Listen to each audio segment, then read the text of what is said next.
জনসাধারণের সুবিধার্থে আমরা অলরেডি জানিয়েছি যে ৩রা এপ্রিল ছুটি ঘোষণা করা হয়েছে এবং আরও একটা ঐতিহাসিক বিষয় হচ্ছে যে আজ এই চৈত্র সংক্রান্তিতে ৩টা পার্বত্য ডিস্ট্রিক্টে ছুটি থাকবে। আমরা তো এমনিতে তো পয়লা বৈশাখে থাকে, বাট 3টা পার্বত্য ডিস্ট্রিক্টে চৈত্র সংক্রান্তিতে এটা ছুটি থাকবে। কারণ আপনারা জানেন আমাদের পার্বত্য চট্টগ্রামে বিজু, বৈশাখী, সাংগ্রাই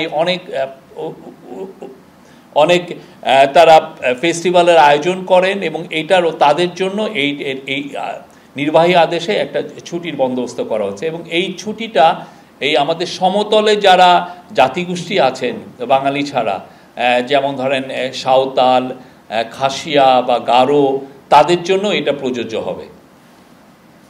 আজকে হোম অ্যাডভাইজার জানিয়েছেন যে তাকে আজকে সকাল 9টার সময় অস্ট্রেলিয়ান হোম মিনিস্টার তাকে ফোন করেছিলেন, টনি বার্গ, এবং উনি জানিয়েছেন যে আজকে এখন থেকে বাংলাদেশিদের জন্য যে ভিসা প্রসেসিং এইটা ঢাকা থেকে হবে। এটা আগে নিউ দিল্লিতে নিয়ে যাওয়া হয়েছিল, কিন্তু আপনারা জানেন যে এটা কিছু অসুবিধা তৈরি হচ্ছে, তো সেই জন্য অস্ট্রেলিয়ার তরফে কালকে অ্যাম্বাসাডার জানিয়ে গিয়েছিলেন। আজকে অস্ট্রেলিয়ার হোম মিনিস্টার, আজকে আমাদের home adviser lieutenant general Jahangir Alam Chowdhury তাকে ফোন দিয়েছিলেন। এবং এটা আপনারা জানেন যে গত 31শে অক্টোবর টনি বার্গ বাংলাদেশে এসেছিলেন, তখন তার সাথে চিফ অ্যাডভাইজারের কথা হয়েছিল। চিফ অ্যাডভাইজার এই অনুরোধটা করেছিলেন যে যাতে বাংলাদেশের মানুষরা, বাংলাদেশের ন্যাশনাল যাতে ঢাকা থেকেই ভিসা প্রসেসিং করতে পারে।